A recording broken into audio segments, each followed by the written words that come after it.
The sun had barely begun its ascent, casting a warm glow over the construction site as workers trudged in, preparing for another long day of labor. Dust swirled in the air, carried by the early morning breeze, and the rhythmic sounds of machines rumbling to life filled the atmosphere. Logan Turner, the site supervisor, stood near a newly excavated trench, scanning the area with his usual keen eye. It was just another day on the job, or so he thought.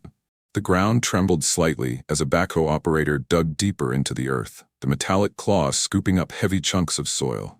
Suddenly, amidst the cacophony of engines and shovels striking the ground, a sound cut through the noise, a sharp, desperate cry. Logan frowned. Had he imagined it? Another whimper, softer this time, floated through the air. He turned abruptly, scanning the worksite for its source. "Did anyone hear that?" he called out. A few workers paused, wiping sweat from their brows. Pedro, one of the older crew members, squinted toward the trench. "I thought I heard something, boss. Came from the hole, I think." Logan's heart quickened. He strode toward the excavation site, his boots kicking up dust. As he reached the edge of the pit, he peered down, his sharp eyes adjusting to the darkness below. And then he saw it. Movement. Something small, barely visible beneath layers of thick, wet mud, trembled at the bottom of the trench. "Turn off the machines," Logan barked. The backhoe operator immediately cut the engine, and an eerie silence settled over the site. Logan dropped to his knees, leaning further over the edge. The tiny creature shuddered, its eyes reflecting both fear and exhaustion. His breath caught. "There's something alive down there," he said, his voice taut with urgency. "Get me a rope and a flashlight, now." Within seconds, a coil of sturdy rope was placed in his hands. Without hesitation, Logan looped it around his waist and signaled Pedro to hold the other end. Carefully, he descended into the trench, his boots sinking slightly into the damp soil. As he got closer, the creature's features became clearer. It was a small, mud-covered animal, barely able to move. Its fur was caked in dirt, its body trembling from exhaustion and fear. Logan crouched beside it, speaking in a low, calming voice. "Hey there, buddy. It's okay. I've got you." The animal flinched at his touch, but didn't resist as he carefully scooped it up, cradling it against his chest. Its tiny heartbeat pounded against his palm. With steady movements, he signaled for Pedro to start pulling him back up. The workers watched with bated breath as Logan emerged from the trench, holding the fragile creature close. As soon as they were safely on solid ground, Pedro knelt beside him, peering at the mud-covered form. "What is it?" Logan carefully wiped away some of the dirt. Underneath the thick layer of grime, reddish-orange fur began to emerge. The animal's delicate features came into view: large, pointed ears, a slender snout, and striking amber eyes that flickered with fear and confusion. Pedro gasped. "That's not a dog." Logan stared in disbelief. "It's a fox." The realization sent a ripple of astonishment through the gathered crew. "What's a fox doing here?" one worker muttered. Logan had no answers, only one priority. He turned to Pedro. "We need to get it to the wildlife clinic, fast." Pedro nodded. "I'll grab a blanket. We need to keep it warm." With gentle hands, Logan wrapped the young fox in the soft fabric. Its small body was still shivering, but its breathing had steadied slightly.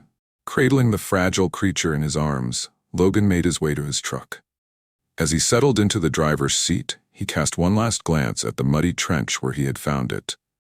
How had it ended up there? And more importantly, what would happen to it now? With those thoughts swirling in his mind, he started the engine and sped toward the wildlife clinic. The tiny fox nestled against him, on its way toward a second chance at life. The drive to the wildlife clinic was short, but to Logan, it felt like an eternity. Every so often, he glanced down at the small fox curled in the passenger seat, its tiny body trembling beneath the blanket. The young creature, hardly more than a few months old, was still caked in mud, its fur matted, and its breathing shallow. Logan's grip on the steering wheel tightened. "Hang in there, little one," he murmured, pressing down on the gas pedal. The wildlife clinic was a modest building nestled at the edge of town, surrounded by patches of woodland where rehabilitated animals were often released. Logan pulled up to the entrance and barely had time to turn off the engine before the front doors swung open. Dr. Helena Carter, a seasoned veterinarian with years of experience in wildlife rescue, strode toward him with purpose. Her sharp green eyes locked onto the bundle in Logan's arms. "What have we got?" she asked, already reaching out. "A young fox," Logan replied, carefully transferring the animal into her arms. "We found it trapped in the mud at the construction site. I don't know how long it was down there, but it's exhausted." Helena nodded, immediately shifting into action. "Come with me." Logan followed her inside, the clinic's clean, sterile scent, a sharp contrast to the dust and sweat of the construction site. The examination room was well lit, and as soon as Helena placed the fox on the table, her team sprang into motion. "Let's get this little one cleaned up," she instructed, filling a basin with warm water. One of the assistants, Marcelo, gently took the fox and began to clean away the thick layer of dirt. As the mud loosened and washed away, the fox's true color was revealed. A brilliant reddish-orange coat, though dull from malnourishment. "You're a beautiful one, aren't you?" Marcelo murmured with a smile. The fox whimpered, but no longer flinched at their touch. Its tiny frame remained still, its ears twitching slightly in response to the unfamiliar sounds around it. Helena carefully checked its limbs, feeling for fractures or signs of deeper injury. After a thorough examination, she finally leaned back, letting out a small sigh of relief. "Good news," she announced. "She's malnourished and dehydrated, but she doesn't have any broken bones. No signs of serious trauma." Logan exhaled, realizing he'd been holding his breath. "So she'll make it?" "With proper care, yes. She just needs food, hydration, and rest." Helena gave Logan a reassuring nod before turning her gaze back to the fox. Marcelo chuckled as he gently dried the fox with a soft towel. "We should name her," Helena smiled. "How about Rusty, for that gorgeous red fur?" Logan tested the name in his mind. Rusty. It suited her. "Yeah," he agreed. "Rusty it is." The fox gave a soft whimper as Marcelo wrapped her in a warm blanket and placed her in a small recovery pen lined with soft bedding. A shallow dish of water and a small plate of food sat nearby, ready for when she had the strength to eat. Helena turned to Logan. "You did the right thing bringing her here. She wouldn't have survived much longer in that trench." Logan nodded, watching as Rusty curled up in the blankets, her small chest rising and falling with steady, slow breaths. "Will she be okay here?" he asked. Helena crossed her arms. "We'll do everything we can. She needs time to regain her strength, but once she's ready, the goal will be to release her back into the wild." Something in Logan's chest tightened at the thought. He wasn't sure why, but the idea of leaving Rusty to fend for herself again unsettled him. He shook the thought away. "Thanks, Doc," he said. "I'll check in on her soon." As he turned to leave, he cast one last glance at the tiny fox nestled in the pen. She had survived against the odds, and now she had a second chance. And for some reason, Logan wasn't quite ready to say goodbye just yet. The next few weeks at the wildlife clinic passed in a blur. Rusty, the once fragile and mud-covered fox, had started to regain her strength. At first, she barely moved, exhausted from the ordeal. But under the watchful care of Dr. Helena and her team, she began to eat, drink, and even explore her small enclosure. Logan visited as often as he could. At first, he told himself he was just checking in. After all, he had been the one to rescue her. But as the days turned into weeks, he realized that his attachment to Rusty ran deeper than just concern. There was something about her resilience, the way she fought to survive, that struck a chord within him.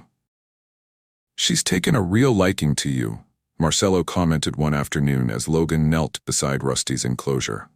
Rusty, who had been resting in the corner, perked up at Logan's presence.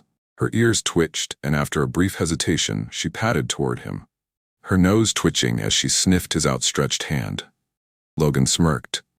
"Maybe she remembers who pulled her out of that mud pit." Marcelo chuckled.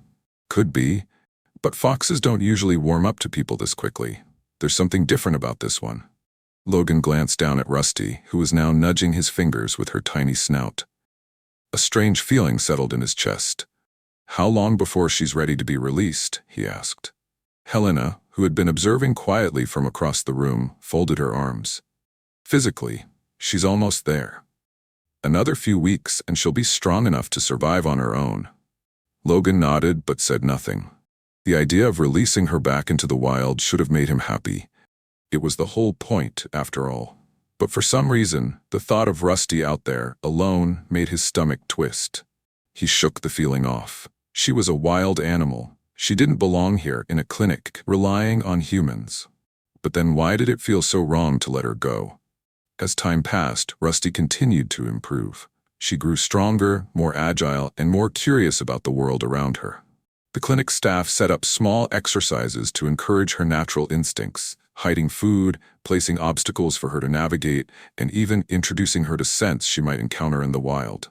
Through it all, Logan remained a constant presence. "You're spending a lot of time here for someone who's supposed to be managing a construction site," Helena teased one afternoon as Logan sat by Rusty's enclosure. He scoffed. "What, you don't think I can multitask?" Helena smirked but didn't push further. Rusty was different now. Her once dull fur had regained its vibrant red-orange color, and her once hesitant steps were now quick and confident. She had recovered, and soon she would leave. One evening, as Logan was preparing to leave, he lingered by Rusty's enclosure longer than usual. She was curled up in the corner, her tail wrapped around herself, but as soon as he moved, she lifted her head. She watched him. Logan sighed, running a hand through his hair. "Don't look at me like that," he muttered. "You're going to be fine out there." Rusty tilted her head slightly. He sighed. "You were never meant to stay." But as he said it, something about the words felt wrong. As if Rusty didn't quite believe him. As if he didn't quite believe himself. Days passed, then weeks. Rusty had fully regained her strength. Her once fragile frame had filled out with lean muscle, and her fur gleamed with a deep red-orange vibrancy. She had transformed from a terrified, mud-covered creature into a confident, lively fox. At the clinic, Helena and Marcelo prepared for her release. "She's ready," Helena said one morning as Logan stood outside Rusty's enclosure, watching her pounce playfully at a toy. Physically, emotionally, she's displaying all the instincts she needs to survive out there. Logan remained silent. He already knew what she was going to say, and yet it didn't sit right with him. He had always known this day would come. He had told himself over and over again that Rusty was never meant to stay. She wasn't a pet, she belonged in the wild. But why did the thought of letting her go feel so impossible? Logan visited the clinic late that evening, long after the other workers had gone home. The halls were quiet, dimly lit by the soft glow of security lights. Rusty was curled up in her enclosure, her tail wrapped around herself. But as soon as she heard Logan's footsteps, her ears perked up. She lifted her head, watching him approach. "Hey, Rusty," Logan murmured as he knelt beside the enclosure. The fox stretched, rising onto her paws before padding over. She nuzzled her nose against the chain-link fence between them, sniffing at his outstretched fingers. Logan sighed, resting his forehead against the cool metal. "You're going to be okay out there," he said, as much to himself as to her. "You're meant to be free." Rusty tilted her head, studying him with those deep, knowing eyes. And for a moment, Logan could swear she understood. The thought made his chest tighten. He had done a lot of things in his life. He had built things, torn things down, managed teams of people. But this tiny, wild creature, had shaken something inside him that he didn't know how to put into words. This wasn't just some rescue mission. Rusty had become a part of him. And tomorrow, she would be gone. The next morning, the team gathered at the edge of the woods just outside the city limits. It was the perfect spot. Far from roads, deep enough into the forest where Rusty would have plenty of space to hunt and build a den. Logan stood near the transport cage, his hands in his pockets as Helena gave her final assessment. "She's in peak condition," Helena said, kneeling to unlatch the door. "All we have to do is open it and let her decide when she's ready to leave." Logan swallowed hard as Marcelo and the others stood back, watching in silence. Helena opened the door. For a moment, Rusty didn't move. She stayed inside, her nose twitching as she sniffed the air. Then, cautiously, she stepped forward. One step, then another. Her paws touched the grass and she hesitated. Logan held his breath. Then, as if sensing something, Rusty turned. Her golden eyes met Logan's one last time. And then, in a blur of red and white, she darted forward, disappearing into the thick brush. The forest swallowed her whole. She was gone. Silence hung over the group. Helena exhaled, a small smile on her lips. That was perfect. Marcelo clapped Logan on the shoulder. "She's free, just like she was meant to be." Logan nodded, but he didn't say anything. His throat was too tight. As they packed up their equipment and started walking back to the truck, Logan glanced over his shoulder, staring into the dense forest. It felt too quiet, too final, but this was the right thing. Right? Days passed, then weeks. Life moved on. Logan threw himself back into work. The construction site was busy as ever, and he told himself that he had no time to think about Rusty. But no matter how hard he tried, he couldn't shake the feeling that something was missing. He'd spent months watching over her, caring for her, and now the space where she had once been felt empty. He still found himself looking for her out of habit. Every time he passed the wildlife clinic, he felt the urge to stop by, only to remind himself that there was no reason to. Rusty wasn't there anymore, and she wasn't coming back, or so he thought. Months passed, winter had come and gone, and now spring was settling in. Logan kept himself busy at the construction site, trying not to think about the fox he had once rescued. He told himself over and over again that Rusty was out there, thriving. That she was hunting, exploring, and living the life she was meant to live. But that empty feeling in his chest never truly faded. And then, one evening, something changed. Logan had stayed late at the site, cleaning up after the crew had left. The sun had dipped below the horizon, and the world was settling into dusk when he heard it. A rustling in the brush. He froze. At first he assumed it was just a rabbit or some other small animal moving through the undergrowth. But then he saw it, just for a split second, a flash of red fur darting between the trees. Logan's heart skipped a beat. He knew that color. "Rusty?" he whispered, barely believing his own voice. The rustling stopped. Silence. Then, slowly, cautiously, a familiar figure emerged from the shadows. It was her.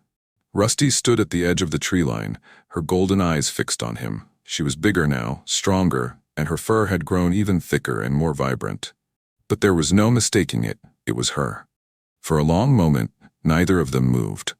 Then, with careful, deliberate steps, Rusty took a few paces forward. Logan swallowed hard. She was close enough now that he could see the rise and fall of her breath, the way her ears twitched at the sound of the wind. She was watching him, studying him, just like she had the very first day they had met. But this time she wasn't scared. This time she had come back on her own. A lump formed in Logan's throat as he crouched down slowly, his hands resting on his knees. "Hey, girl," he murmured. Rusty tilted her head. Then, to Logan's amazement, she took another step closer, and another, until she was standing just a few feet away. The world felt impossibly still, and then, just for a moment, Rusty did something that made Logan's chest tighten. She sat down, right in front of him, as if to say, "I remember," as if to say, "I never really left." Logan let out a shaky breath, a smile tugging at the corner of his lips. "You missed me, huh?" he whispered. Rusty didn't move, but she didn't run either, and that was enough. From that night on, Rusty became a regular visitor. She never got too close, not like before. She was still a wild animal after all, but every few days, Logan would spot her near the construction site, watching him from a distance.